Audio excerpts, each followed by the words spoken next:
नमस्ते सबैजनालाई है। अब हाम्रो आजको प्याकिङ चाहिँ सकिसकेको छ। अब हामी चाहिँ रेडी भएर जान्छौँ है त। ल आज बेगनास जान्छौँ है। See you there.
हामी चाहिँ अब बेगनास ताल आइपुग्यो है। डे 2। अब हामी चाहिँ पेन्टिङ सुरु गर्छौँ। र अब म सामान चाहिँ रेडी गर्छु है त। आजको डे 2 पेन्टिङ हाम्रो बेगनास लेक। अब म यो पेन्टिङ गर्न गइरहेको छु। बेगनास लेकको एरिया भन्नुपर्दा चाहिँ 3.28 स्क्वायर मिटरमा फैलिएको छ। यो ताल चाहिँ पोखराको दोस्रो ठुलो तालमा गनिन्छ र लेखनाथको चाहिँ पहिलो ठुलो ताल भनेर चिनिन्छ। गहिराई भन्नुपर्दा चाहिँ 6.6 मिटरदेखि 10 मिटरसम्म गहिरो छ यो तालको चाहिँ। यो ताल चाहिँ बेगनास ताल चाहिँ माछाको लागि चाहिँ एकदमै प्रख्यात रहेको छ। जस्तै हाम्रो यो माझीकुना चाहिँ माछाले गर्दा चाहिँ एकदमै प्रख्यात छ।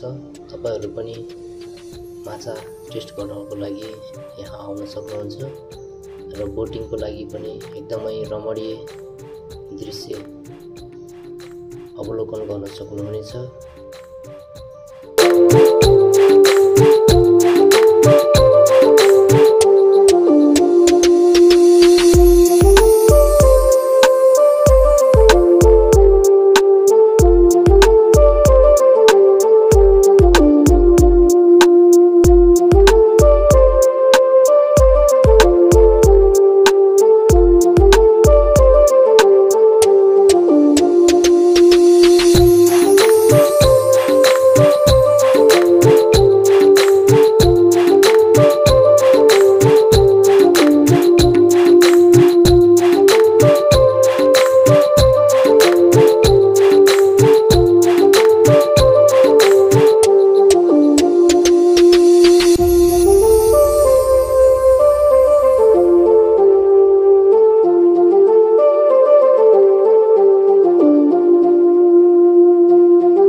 हाम्रो आज डे 2 को बेगनास लेकको पेन्टिङ पनि सकियो है।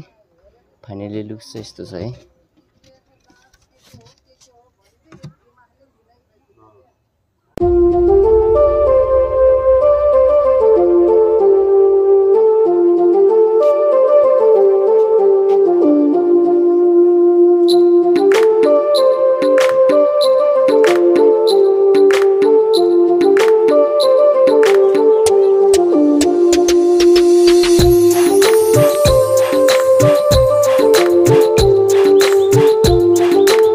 ल हामी चाहिँ आज चाहिँ आइपुग्यो है बेगनास तालको पेन्टिङ सकेर। अब हाम्रो डे 3 चाहिँ भोलि चाहिँ मैदी लेक हुन्छ है, मैदी ताल सियो देयर है।